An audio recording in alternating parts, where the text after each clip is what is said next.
Dr. Kim Hanna rubbed her tired eyes as she sat in front of the massive holographic display at Seoul Deep Space Command. It was 3:47 a.m., and she had been monitoring deep space signals for 12 straight hours. The coffee had gone cold hours ago, but she couldn't leave her post. Something felt different tonight. The usual cosmic background radiation seemed ... disturbed. Then it happened. A pulse of light erupted across her screen, followed by patterns she had never seen before. Mathematical sequences flowed like water, but there was something desperately urgent about them. Her heart began racing as she realized what she was looking at. This wasn't random cosmic noise. This was intelligent. This was alien. Holy ... she whispered, her hands shaking as she began the decoding process. The patterns were complex but followed logical rules. Prime numbers, geometric sequences, basic physics constants. Someone was trying very hard to make themselves understood. Director Park, she shouted across the control room. Director Park, get over here now. Director Park Jinwoo was a veteran of 30 years in deep space communications. He had seen solar flares, asteroid impacts, and every kind of cosmic phenomenon imaginable. But when he saw the look on Hannah's face, he knew this was different. He rushed over, his coffee mug still in hand. What have you got, Hannah? Sir, I think we just received our first message from another intelligent species. Park nearly dropped his coffee. The mug slipped from his fingers, but he caught it just in time, spilling hot liquid on his uniform. He didn't even notice. His weathered face went pale as he stared at the scrolling data. The translation algorithm worked frantically, converting the alien mathematics into something humans could understand. What emerged made both scientists' blood run cold. The message came from a star system 26 light-years away in the constellation Lyra. The senders called themselves the R'Lani. They were a peaceful species of aquatic beings who had achieved spaceflight only a few centuries ago. Their world was dying, but not from natural causes. An empire called the Dominion had arrived in their system 3 months ago. Massive ships, each the size of a small moon, had surrounded their planet. The Dominion didn't negotiate. They didn't even communicate at first. They simply began harvesting. The R'Lani's oceans were being drained. The cities were being stripped for rare metals. The people were being collected like specimens. Those who resisted were vaporized. Those who didn't were worse than dead. My God, Park whispered as more of the message decoded. They're asking for help. But then came the part that made Hannah's blood freeze in her veins. The R'Lani had managed to access some of the Dominion's navigation data. They had seen the target list, system after system marked for harvest, and there, glowing ominously in alien script, was a designation that the translation software rendered as sultry Earth. They know about us, Hannah said, her voice barely a whisper. The Dominion knows about Earth. Park was already reaching for the emergency communications panel. His fingers flew across the controls as he initiated Priority 1 protocols. Within minutes, quantum-encrypted messages were racing across Earth's communication networks. The President of the United Earth Federation, the Military High Command, the Colonial Defense Forces, the Scientific Council. In war rooms that had been quiet for decades, emergency lights began flashing red at the Unified Command Center in Geneva. General Lee Minho was pulled from his bed at 4:15 a.m. local time. The aging commander had fought in the colony wars, the Mars Rebellion, and the asteroid mining conflicts. He thought his days of crisis management were over. He was wrong. The briefing room filled quickly. Generals, admirals, intelligence chiefs, and scientific advisors materialized via hologram from across the solar system. Admiral Chen Wei joined from the Jupiter station. Colonel Sarah Martinez connected from the Mars Colonial Defense Headquarters. Dr. James Thompson, head of Xena Studies, appeared from the Lunar Research Facility. Ladies and gentlemen, General Lee began, his voice steady despite the gravity of the situation. At 0347 hours Seoul Standard Time, we received first contact with an alien species. The news is not good. He activated the main display, showing the translated R'Lani message. The room fell dead silent as the implications sank in.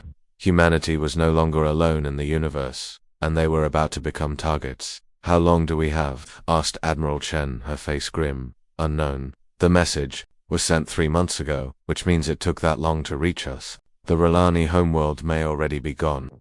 As for when the Dominion reaches us, ... double quotes. Lee paused, checking his notes. Our best estimates suggest anywhere from 6 months to 5 years, depending on their technology and current location. Colonel Martinez leaned forward. What do we know about their capabilities? Dr. Thompson activated a secondary display. Based on the Rilani data, the Dominion operates ships that are absolutely massive. We're talking about vessels that could swallow our largest battleships whole. Their technology appears to be several centuries ahead of ours in terms of raw power and scale. But, Lee interrupted, they may not understand what they're dealing with when they reach Earth. The room stirred with confused murmurs. Explain. Admiral Chen requested. Lee stood up, his expression hardening. For 300 years, we've been telling ourselves that we expanded into space to explore, to build a better future for humanity. That's only half true. The real reason we spread across the solar system was survival instinct. We're from a death world people. Earth has produced the most successful apex predators in known galactic history. Us. He activated another display, showing Earth's hidden military installations. Bases on asteroids disguised as mining operations. Weapons platforms hidden in the rings of Saturn. Massive shipyards in the Kuiper Belt that officially didn't exist. The colony wars weren't just civil conflicts, they were preparation. Every human settlement, every space station, every supposedly peaceful research facility has been designed, with one thing in mind, to serve as a fortress when the time comes. General Lee's voice grew colder. The Dominion thinks they're coming to harvest another peaceful species. They're about to learn why evolution produced us on the most dangerous planet in the local galaxy. He turned to face the assembled commanders. Activate the ghost protocols. Wake the sleeper units. Prep the deep strike fleets. The room erupted in activity as orders were transmitted across the solar system. On Ceres, massive factories that had been producing mining equipment suddenly switched to weapons production. In the asteroid belt, dormant military installations came online for the first time in decades. On Mars, underground bunkers opened to reveal fleets of warships that had been hidden for generations. And deep beneath the ice of Europa, in facilities that officially didn't exist, the first sleeper pods began their revival cycles. Enhanced soldiers who had volunteered for cryogenic storage were about to wake up to a galaxy that needed them. How long before we're ready? Lee asked his staff. Full mobilization in 72 hours, sir, came the reply. Lee nodded grimly. Then God help the Dominion, because they just woke up the wrong species. In Seoul, Dr. Kim Hanna continued monitoring the deep space channels, hoping against hope that another message might come through. But the void remained silent. The Rilani were gone, their final gift to the galaxy, a warning that might just save humanity. And in that silence, Earth's children prepared for war. Captain Cho Daeho's boots echoed through the metal corridors of the battleship Baekdu as emergency lights cast red shadows on the walls. The ship felt different now. 3 days ago, it had been a peaceful exploration vessel, its crew excited about mapping distant star systems. Now it was a weapon of war, and everyone aboard could feel the change in the air. His combat armor felt heavier than usual, not because of its weight, but because of what it represented. Humanity was going to war against an enemy they had never seen, in a conflict they never wanted. But as Daeho walked past his crew members, he saw something that made him proud. Fear was there, sure, but so was determination. These weren't just sailors anymore. They were Earth's defenders. Captain on the bridge. Someone called out as he entered the command center. The bridge buzzed with activity. Holographic displays showed tactical information streaming in from across the solar system. Officers worked at their stations with focused intensity, their faces lit by the glow of their screens. Status report, Daeho ordered. Settling into his command chair, Lieutenant Yoon Sora looked up from her tactical display, her fingers still dancing across the controls. She was young, maybe 25, but her eyes held the sharp focus of a veteran. All ghost stations are online, Captain. The Ceres facility is producing ammunition at maximum capacity. The Jupiter shipyards have completed 12 new destroyers, and they're working on 6 more. Daeho nodded, but his expression remained grim. The ghost stations were humanity's best-kept secret. For decades, what looked like simple mining operations and research facilities had been hiding something much more dangerous. Underground factories, weapons depots, entire fleets of warships disguised as cargo haulers. What about the Outer Rim stations? He asked. Saturn base reports full readiness. They've activated the ring defense platforms, Sora replied. The Uranus outpost is spinning up their long-range scanners. If anything comes through the edge of our system, we'll know about it hours before it arrives. And Neptune, Sora's expression darkened slightly. The ice miners there have gone completely dark, sir. But long-range sensors show massive energy signatures. Whatever they're doing out there, it's big. Daeho knew what was happening at Neptune. The ice mining platform was cover for humanity's most secret weapon, the Deep Strike Fleet. Ships designed, not for defense, but for hunting. When the time came to take the fight to the enemy, those vessels would be humanity's spear tip. His thoughts were interrupted by an incoming transmission. The holographic display shimmered, and Admiral Yang Taiwan's weathered face appeared. The old man looked tired, but his eyes burned with fierce determination. "Captain Cho, how's your crew holding up? Ready for whatever comes, Admiral." "What's our situation?" Yang's expression grew serious. "The awakening protocols are in full swing. Every ghost station in the system is now active. We've got production facilities that have been sleeping for centuries coming online. But that's not why I'm calling." The display shifted to show what looked like a massive underground facility. Daeho could see rows upon rows of cylindrical pods, each one glowing with soft blue light. "The sleepers are waking up," Yang continued. "Deep beneath the frozen wasteland of Siberia, in a bunker that didn't appear on any official map, something stirred. The facility had been built during the colony wars, designed to house humanity's most dangerous experiment, enhanced soldiers, men and women who had volunteered to be changed, modified beyond normal human limits, and placed in cryogenic sleep until the day they were needed. That day had finally come. Sergeant Nam Haijin felt consciousness return slowly, like swimming up from the bottom of a deep dark ocean. Her enhanced nervous system came online first, automatically running diagnostic checks on her modified body. Muscle density increased by 340%, reaction time improved by 670%, bone strength enhanced with carbon nanotube reinforcement, pain tolerance effectively unlimited. She was no longer entirely human, and she was perfectly fine with that. The cryogenic pod hissed open, releasing clouds of supercooled vapor. Haijin sat up slowly, her enhanced muscles moving with fluid precision. Around her, dozens of other pods were opening as well. Her fellow sleepers were awakening, each one a living weapon designed for one purpose: to protect humanity from threats too dangerous for normal soldiers to handle. "Status report," she said, her voice slightly hoarse from centuries of disuse. A nervous technician approached with a tablet, his hand shaking slightly. "Sergeant Nam, you've been in stasis for 237 years. All your biological systems are functioning perfectly. Your enhancements are stable and operating at full capacity." Haijin flexed her fingers, watching tendons move beneath skin that was tougher than Kevlar. Her enhanced eyes automatically adjusted to the dim lighting, cataloging every detail of her surroundings. Threat assessment protocols ran continuously. In the background of her augmented mind, "What's the situation?" she asked, sliding off the pod with cat-like grace. "We're at war, Sergeant. Alien invasion force heading for Earth. Estimated arrival time unknown." Haijin smiled, and the technician involuntarily took a step backward. It wasn't a pleasant expression. It was the smile of an apex predator who had been denied prey for far too long.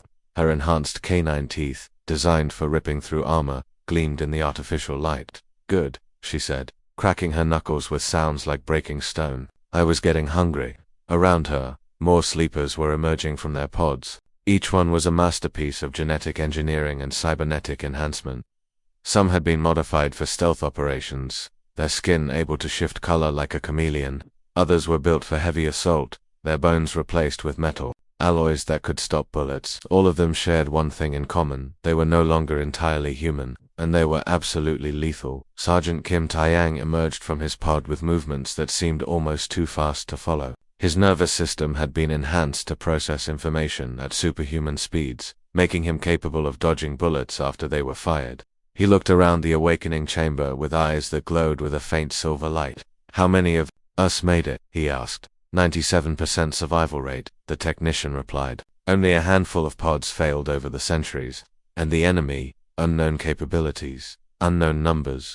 What we do know is that they completely destroyed an alien species called the Relani, stripped their planet bare, harvested their population." Tai's expression grew cold. "Sounds like they need to learn some manners." Across the chamber, Corporal Lee Gina was testing her enhanced reflexes, moving through combat forms at speeds that created her muscles had been reinforced with synthetic fibers that made her stronger than any normal human could ever be. Her bones had been laced with materials harder than diamond. Her nervous system had been rewired to eliminate the delay between thought and action. "When do we deploy?" she asked, her voice carrying an eagerness that made the technicians nervous. "Transport ships are being prepared now," came the reply. You'll be joining the fleet within 48 hours. Back on the bridge of the Baekdu, Captain Cho watched the status reports flowing in from across the solar system. Mining stations were revealing hidden weapons. Research facilities were opening secret hangars. Transport ships were converting to assault vessels. In just 3 days, humanity had transformed from a peaceful, spacefaring civilization into something altogether more dangerous. Captain, Lieutenant Yoon called out, "We're receiving reports from the inner system. Mars has activated its planetary defense grid. The moon bases are launching hunter-killer squadrons. Even the civilian colonies are arming themselves." Cho nodded approvingly. This was what made humans dangerous. They weren't just soldiers or scientists or miners. When threatened, every human became a fighter. It was something burned into their DNA from millions of years of surviving on Earth's hostile surface. "What about Earth itself?" he asked. "Full mobilization, sir. Every military base on the planet is active. The space elevators are running at maximum capacity, moving equipment and personnel to orbital platforms. The President has declared a state of global emergency." "And the other species? Any word from our new alien friends?" Sora's expression grew sad. "Nothing, sir. The Relani transmissions stopped 3 days ago. We think... we think they're gone." The bridge fell silent for a moment. Somewhere out there, an entire civilization had been wiped out. Billions of intelligent beings, reduced to nothing more than raw materials for an empire that saw other life as resources to be harvested. "Then we make sure it doesn't happen again," Cho said firmly. "Signal the fleet. All ships are to complete final preparations within 24 hours. It's time to show the galaxy what happens when you threaten a Deathworld's children." As alarms continued to sound throughout the solar system, humanity prepared for its first interstellar war. They were outnumbered, outgunned, and facing an enemy with technology centuries ahead of their own. But they had something the Dominion had never encountered before. They were the children of Earth, forged in the fires of evolution's most brutal testing ground. The galaxy was about to learn why that mattered. The jump from hyperspace felt like being torn apart and rebuilt in the span of a heartbeat. Captain Sho Daeho gripped his command chair as the Baekdu materialized at the edge of the Vega system, followed by 50 other Earth vessels. The tactical display immediately began painting contacts, and what it showed made his blood run cold. The Relani homeworld hung in space like a dying ember. What had once been a beautiful blue-green planet was now a charred husk. The oceans that the aquatic Relani had called home were black with ash and debris. Massive scars crisscrossed the continents where strip mining operations had torn away entire mountain ranges. The planet's rings, once made of ice and rock, now glittered with the wreckage of orbital cities. "My God," whispered Lieutenant Yoon Sora from her tactical station. They strip mined an entire world, but the real shock came when the sensors detected what was still there. Dominion ships, dozens of them, continued their grim harvest. Massive dreadnoughts, each one the size of a small city, hovered over the planet's surface. Smaller vessels moved between them like worker ants, carrying the last resources from a dead world. "Contacts bearing 27 Mark 6, Sora reported, her voice steady despite the horror on the screen. 12 heavy cruisers, approximately 40 smaller vessels. Captain, those dreadnoughts are... they're huge. Each one is at least 5 kilometers long." Cho studied the tactical display as his enhanced neural implants processed the data. The Dominion ships were impressive, no doubt about it. Sleek, organic-looking vessels that seemed to flow through space rather than fly. Their hulls gleamed, with an oily metallic sheen that suggested technology far beyond anything humanity had developed. Energy readings showed power levels that dwarfed Earth's largest battleships. But as Cho watched their movement patterns, he began to smile. It wasn't a pleasant expression. "They're not expecting a fight," he said quietly. "Look at their formation. They're spread out for resource collection, not combat. No picket ships, no early warning systems. They think they own this system." The communications officer looked up from his station. "Captain, we're receiving a transmission from the lead dreadnought. They're demanding we identify ourselves and state our business." "Put it through," Sue ordered. The main screen flickered, and suddenly they were face to face with their first Dominion alien. The creature was tall and elegant, with 4 graceful arms and skin that looked like living crystal. Its eyes were large and multifaceted, like cut gems, and when it spoke, its voice had a musical quality that might have been beautiful under other circumstances. "Unknown vessels, you are trespassing in Dominion space. This system has been claimed for resource extraction. Depart immediately or face the consequences." Cho stood up slowly, his combat armor making him look even more imposing than usual. When he spoke, his voice was deadly calm. "This is Captain Chodeho of the Earth vessel. Biked, you are guilty of genocide against the Relani people. Surrender now, and you might live to see trial." The alien's crystalline features shifted in what might have been amusement. "Earth. We have no record of this. Earth. Are you perhaps another primitive species seeking to negotiate for your world's survival? If so, you have come to the wrong place. This system is already harvested." No Cho replied, his smile growing colder. "We're here to make sure you never harvest another world again." The alien's expression changed as it realized this wasn't a negotiation. "Impossible. You are outnumbered and outgunned. Our ships are." Cho cut the transmission and turned to his crew. "Signal the fleet. Begin the hunt." What happened next would be remembered as one of the most brutal space battles in galactic history. The human fleet moved like nothing the Dominion had ever seen. Instead of forming traditional battle lines, the Earth ships scattered like a pack of wolves, each one taking an independent approach vector. The Baekdu led the charge, its engines burning at maximum power as it dove toward the nearest Dominion. CRUISER. Cho's enhanced implants processed tactical data faster than any organic brain should have been capable of, calculating firing solutions and evasion patterns in real time. "All weapons, target their engines," he ordered. "Disable, don't destroy. We want prisoners." The first salvo of human weapons caught the Dominion completely off guard. Earth's missiles were small and fast, designed to penetrate shields through sheer volume rather than brute force. The Dominion cruiser's elegant hull erupted in a series of explosions, as dozens of warheads found their targets. But the real surprise came when the human ships began evasive maneuvers. The Dominion had expected conventional tactics, ships flying in straight lines, trading volleys like naval vessels of old. Instead, the Earth fleet moved like living things, rolling and diving through three-dimensional space with an intuitive grace that seemed impossible. Lieutenant Kim Jong-un, piloting the destroyer Taebek, rolled his ship completely inverted as he dove under a Dominion energy beam. His enhanced reflexes, pushed to their limits by combat stimulants, allowed him to process spatial relationships that would have overwhelmed a normal human pilot. "This is Taebek," he reported over the com. "I'm on the tail of their command ship. Request permission to disable their communications array." "Granted," came Cho's reply. "Make it count." The Taebek's main gun spoke once. A tungsten slug accelerated to a significant fraction of light speed. The projectile punched through the Dominion ship's shields as if they weren't there, and severed the massive communication array in a shower of sparks. On the surface of the dying planet below, the real horror was beginning. Sergeant Nam Hai-jin led her squad of enhanced soldiers through the ruins of what had once been a Relani city. The air was toxic, filled with industrial chemicals and the smoke of burning organic matter. For normal humans, it would have been instantly lethal. For the sleepers, it was just another day at the office. "Movement ahead," reported Private Kong Min-jae, his enhanced eyes picking up heat signatures through the smoke. "Looks like a Dominion ground team, maybe 20 individuals." Hai-jin nodded, her augmented nervous system already running tactical calculations.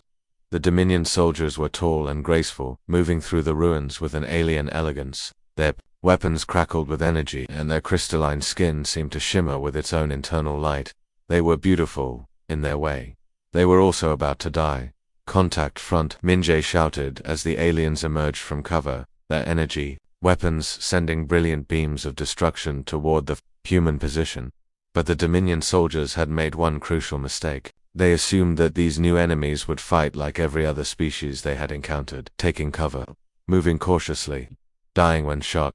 They had never fought Deathworlders before. Hai-jin's enhanced reflexes kicked in, and time seemed too slow to a crawl. She could see the energy beams crawling through the air toward her, could calculate their trajectory and plan her response. Her modified muscles coiled like springs, then launched her sideways in a movement too fast for normal eyes to follow. Her rifle barked twice, and two of the elegant aliens crumpled to the ground, their crystalline blood pooling beneath them. Around her, her squad moved like ghosts, their enhanced bodies allowing them to function in an environment that was slowly poisoning their enemies. Corporal Lee Gina rolled behind a piece of debris as an energy beam scorched the air where she had been standing.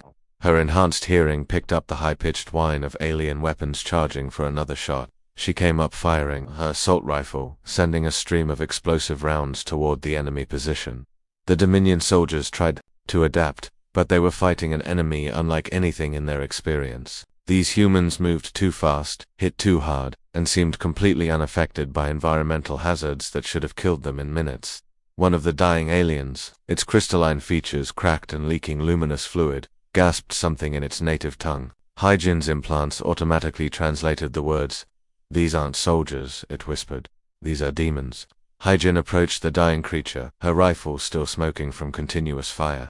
When she spoke, it was in perfect Dominion language, courtesy of her neural implants. "No," she said, her voice cold as the vacuum of space. "We're human, and you just made a very big mistake." The alien's multifaceted eyes widened in what might have been understanding or terror. "Human ... from the third world of the Yellow Star ... That's right," Hygiene confirmed. "The Deathworld, the place where everything tries to kill you from the moment you're born. You picked the wrong species to threaten." Above them, the space battle was reaching its climax. The Dominion ships, despite their superior technology, were being systematically torn apart by an enemy that fought like nothing they had ever encountered. Human ships moved with pack-hunting instincts, coordinating their attacks with a precision that seemed almost telepathic. Captain Cho watched as the last Dominion cruiser tried to flee.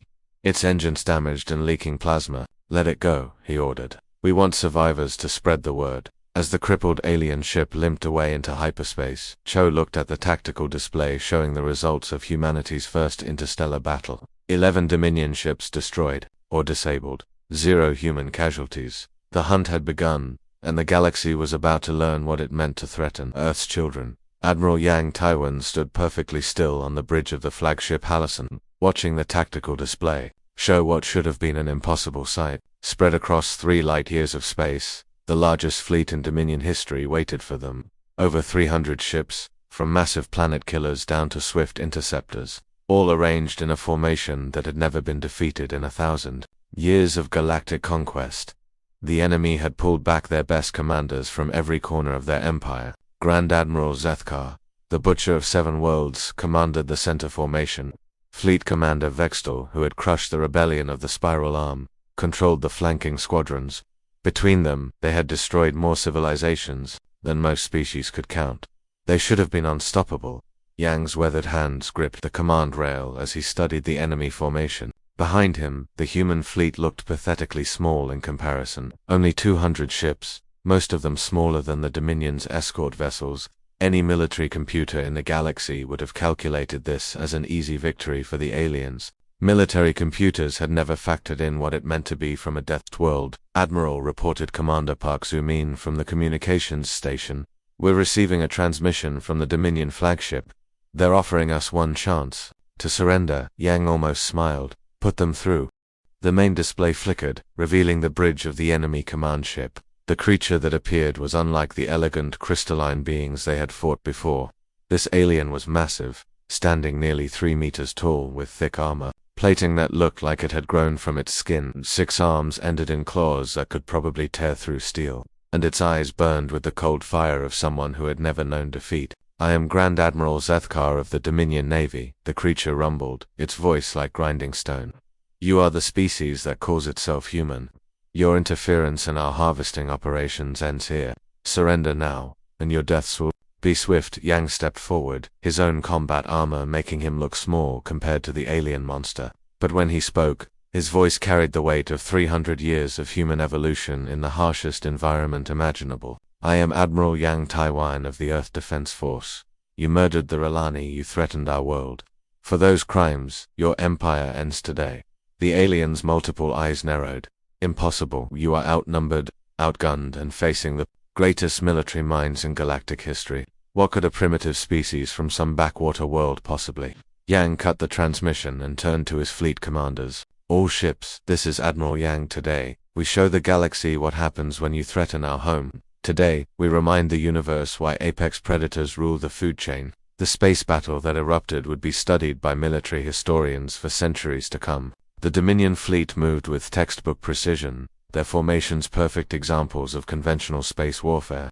They had superior numbers, better technology, and commanders with thousands of years of experience, but they had never fought humans before. The Earth fleet scattered like a flock of birds, each ship taking an independent trajectory that seemed random to alien eyes. The Dominion commanders, expecting traditional battle lines, found themselves facing an enemy that refused to fight by any known rules of engagement. Captain Bae Ji-hoon rolled his fighter, the Soul Shark, through a storm of enemy fire that should have vaporized him instantly. His enhanced nervous system, pushed beyond normal human limits by combat drugs and cybernetic implants, processed the chaos around him like a three-dimensional chess game played at light speed. Dragon leader to all flights, he broadcast to his squadron, "These big boys don't turn so good. Let's show them how Earth pilots dance." His 20 fighters moved like a single organism, diving and weaving through the massive Dominion formation. The alien ships tried to track them, but their targeting systems had been designed to fight enemies that moved in predictable patterns.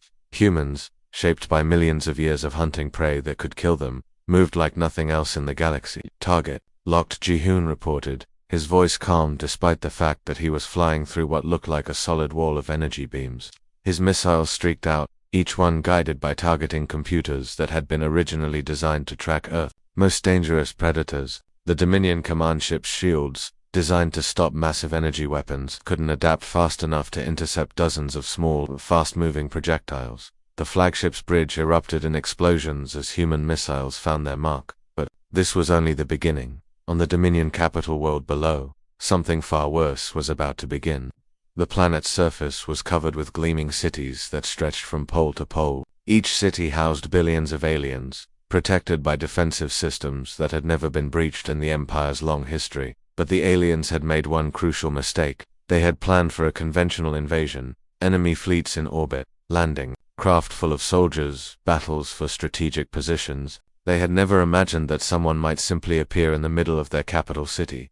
Colonel Oh Sung-won materialized out of thin air in the center of the Dominion's primary command complex, his stealth system finally disengaging after hours of infiltration. Around him, 24 other human soldiers appeared like ghosts, their advanced camouflage technology making them invisible to every sensor the aliens possessed. The Dominion guards, elegant crystalline beings with energy, weapons, turned in confusion as alarms began sounding throughout the complex. They were looking for an invasion force, for ships and vehicles and the obvious signs of military assault.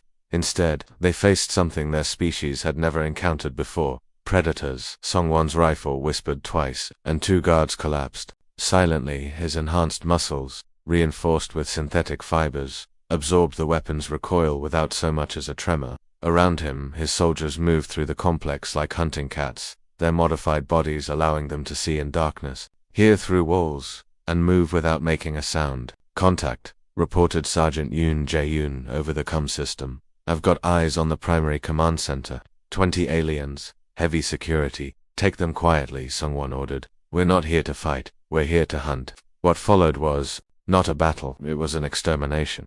The human soldiers moved through the Dominion command structure like a virus, striking at nerve centers and communication hubs with surgical precision. The aliens, despite their advanced technology, had no defense against enemies who could appear anywhere, strike without warning, and vanish before reinforcements could arrive. Lieutenant Lim Yojin led her squad through the planetary governor's residence, her enhanced senses tracking the movements of panicking aliens through the walls. The building's defensive systems, designed to stop conventional weapons, were useless against enemies who fought like Earth's apex predators. "Governor's office is clear," she reported, stepping over the bodies of guards who had died before they could even draw their weapons. No survivors.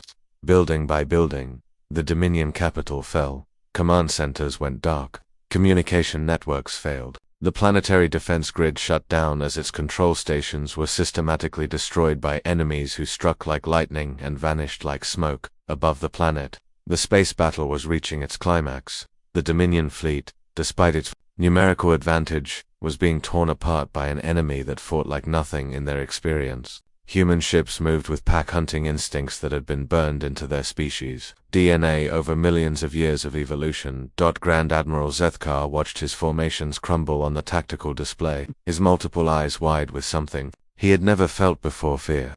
These humans fought like the ancient legends his people told their children, stories of monsters that hunted in the dark between stars. "All ships retreat to secondary positions," he ordered, his voice cracking with desperation. "Regroup," and his transmission cut off as the Hallison's main guns found their target. The Dominion flagship, pride of their navy, erupted in a ball of superheated plasma. On the planet below, Colonel Sungwon stood in the ruins of the planetary command center, surrounded by the evidence of humanity's first interstellar hunt. Dominion forces were fleeing in panic, their once mighty empire crumbling before an enemy they couldn't understand. "Sir," Lieutenant Lim's voice crackled through the comm system, "we've secured all primary targets. The capital has fallen." Sir nodded, surveying the devastation around him. This wasn't victory in any conventional sense. This was what happened when apex predators decided to hunt. "Signal the fleet," he ordered. "The capital has fallen, the hunt is over."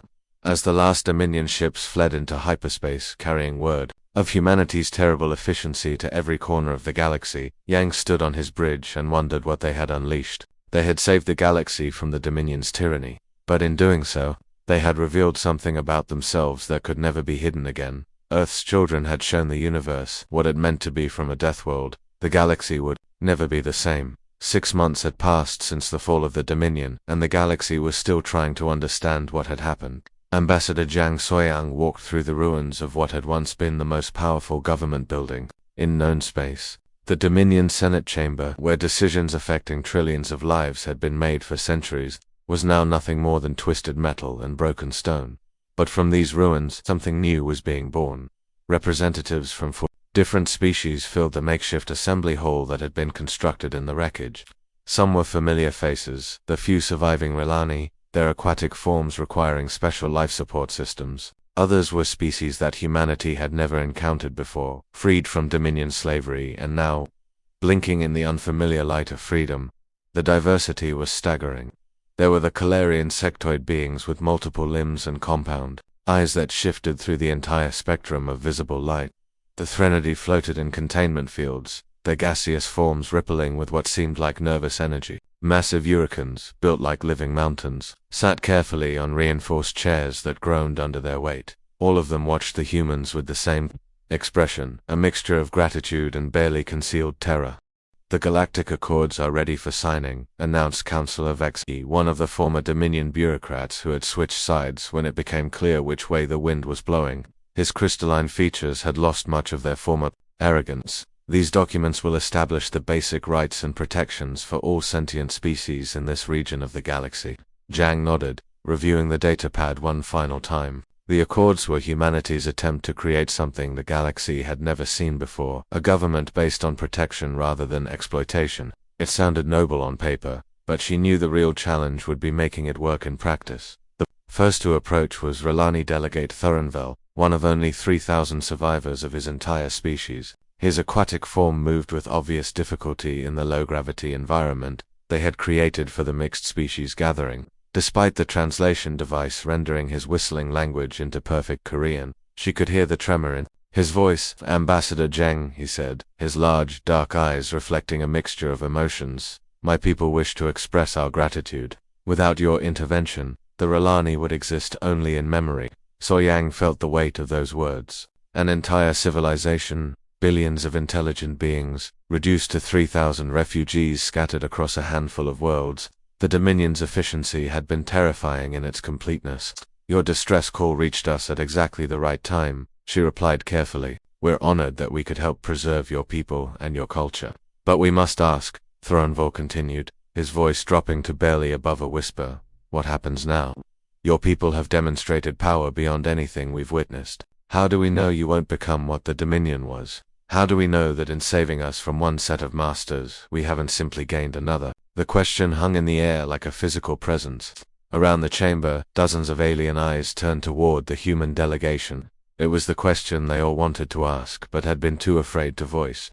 These humans had destroyed the mightiest empire in galactic history in a matter of weeks. What was to stop them from taking the Dominion's place? Admiral Yang Taiwan, now serving as humanity's chief military advisor to the emerging galactic government, stepped forward. His weathered face showed the strain of the past months, the weight of decisions that had reshaped the political structure of half the galaxy. "Because," he said quietly, his voice carrying across the silent chamber, "we remember what it was like to be prey.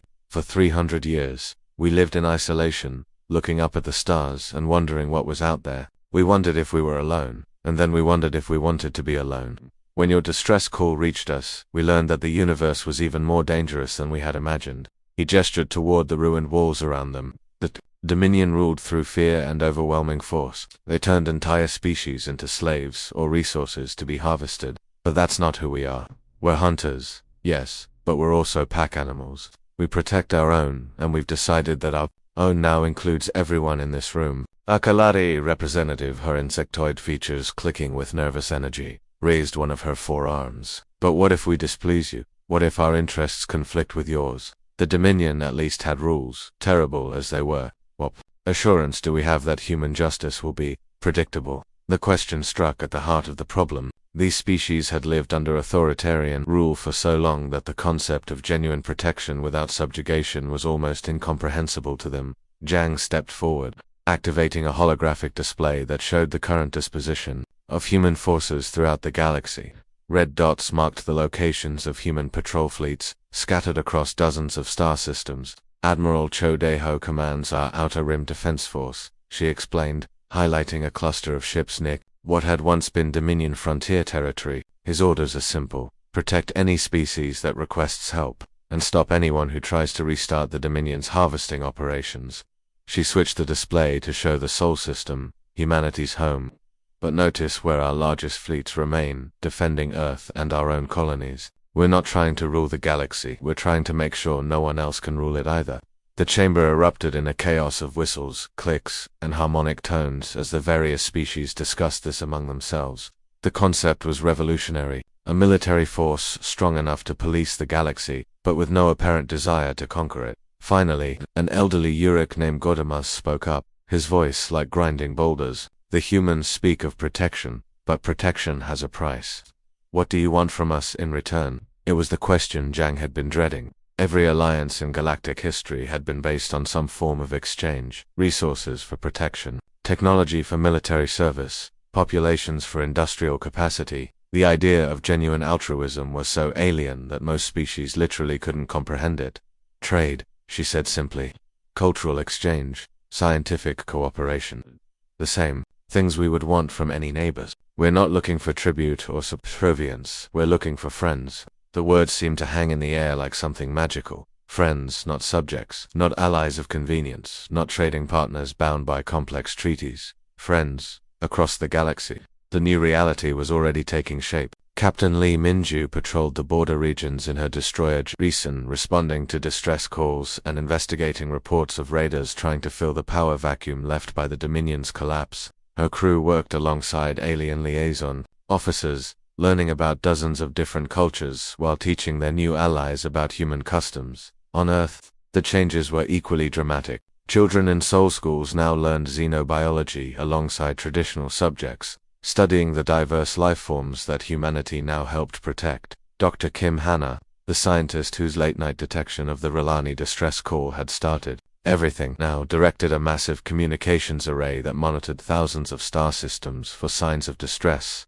Every day, new calls came in. Sometimes it was raiders attacking merchant vessels. Sometimes it was natural disasters on isolated worlds. Sometimes it was the discovery of new ruins left by the Dominion's systematic destruction of dozens of civilizations that end every day. Human ships responded. The signing ceremony concluded with what would become known as the Vega Accords, named for the star system where humanity had first encountered the aftermath of Dominion brutality. 47 species formally agreed to a mutual protection pact, with Earth serving as the guarantor of last resort. As the delegates departed, returning to their scattered worlds to begin the long process of rebuilding their civilizations, Zhang stood alone in the ruined chamber and wondered what they had truly accomplished.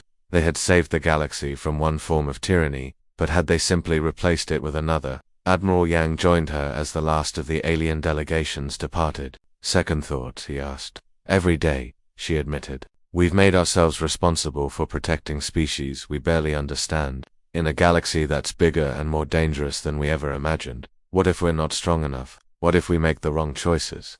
Yang looked out through the chamber's broken walls at the stars beyond. Then we'll learn from our mistakes and do better next time. That's what humans do. We adapt, we survive, and we protect what matters to us. He gestured toward the departing alien ships. These people matter to us now. Not because they're useful, not because they owe us anything, but because they asked for help and we were strong enough to give it. In the years that followed, The galaxy would indeed learn to fear the name of humanity, but not in the way the Dominion had been feared. Pirates and slavers whispered warnings about the humans who appeared from nowhere to stop their raids. Tyrants found their sleep troubled by dreams of Earth's children, knowing that somewhere in the void, patient hunters were watching and waiting for the peaceful species. For the traders and explorers and dreamers who just wanted to live there, lives in safety, humanity became something different. They became hope. The Deathworld's children had found their purpose among the stars, not as conquerors but as guardians, and in the darkness between worlds, they maintained their eternal watch, ready to remind the galaxy that sometimes, the strongest predators are the ones who choose to protect instead of prey. The